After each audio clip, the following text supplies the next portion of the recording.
Three dimension coordinate জিওমেট্রির একটা problem এখানে দেওয়া আছে। এতদিন তো মোটামুটি ক্যালকুলাসের উপরে কিংবা তোমাদের ওই এর উপরেই হলো, মানে বাকি এগুলো হলো ফাংশন বলো এগুলো হলো, এখন এইগুলো তো করা হয়নি। থ্রি ডাইমেনশন কোঅর্ডিনেট জিওমেট্রির উপরে একটা প্রবলেম দেওয়া আছে। কি বলছে, the distance of the point 119 from the point of intersection of the line, এই দেওয়া আছে x-3/1 y-4/2 এই দেওয়া আছে, অ্যান্ড দ্য প্লেনের ইকুয়েশনটা দেওয়া আছে, লাইনের ইকুয়েশনটা দেওয়া আছে, তাদের পয়েন্ট অফ ইন্টারসেকশন ধরো পি এখানে, হ্যাঁ তাহলে ডিস্টেন্স অফ দ্য পয়েন্ট মানে এই পয়েন্ট অফ ইন্টারসেকশন থেকে এই যে পয়েন্টটা দিয়ে দিয়েছে তার ডিস্টেন্সটা আমাদের বের করতে হবে। তাহলে আমাদের প্রথম কাজ কি হবে, এইটা তোমার এই point of intersection line and প্লেনের ইন্টারসেকশনটা বের করতে হবে, বুঝলে? তাহলে সলিউশন লেখো, তাড়াতাড়ি করো সলিউশন। এখানে কি দিয়েছে, late point of intersection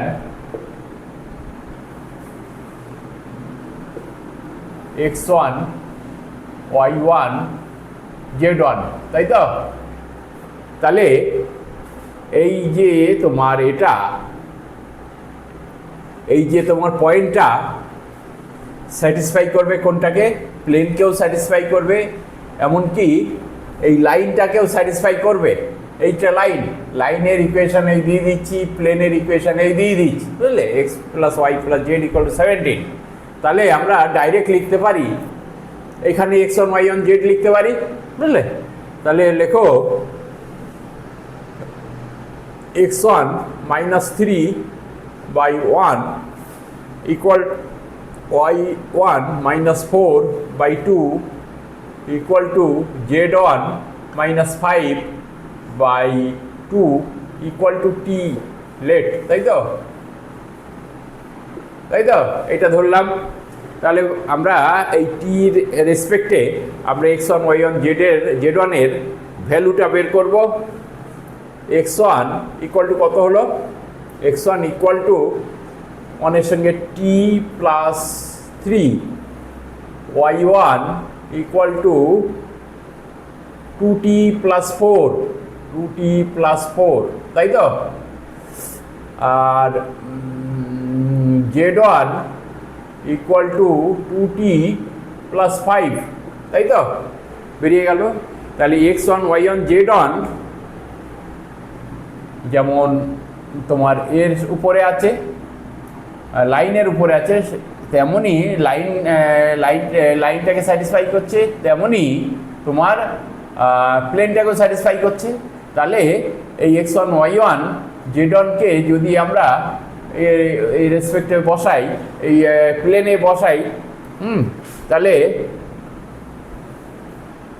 so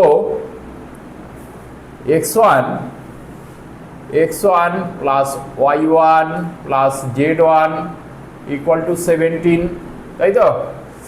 তাহলে এখানে কি হবে, x1 এর মানটা বসিয়ে দাও, t + 3 + y1 কত, 2t + 4, তাই তো? 2t + 4 প্লাস z1 এর মানটা 2t + 5 = কত, 17। হয়তো এইবার t এর ভ্যালুটা বের করব আমরা। t কত, t 5t,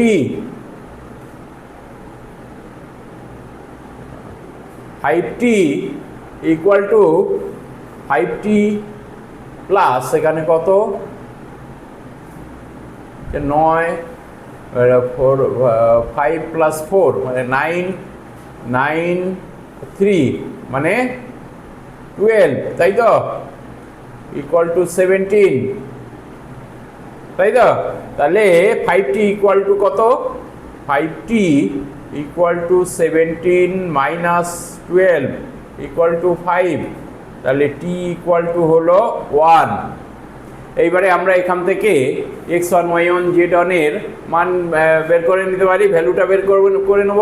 তাহলে x1 এখানে লেখো x1 ইকুয়াল টু কত, x1 ইকুয়াল টু 1 প্লাস 3 মানে 1 প্লাস 3 মানে 4, y1 ইকুয়াল টু কত 2 প্লাস 4 মানে 2 ইন্টু টি মানে টি ইকুয়াল টু 1 মানে টি ইন্টু 1 মানে 6, তাই তো।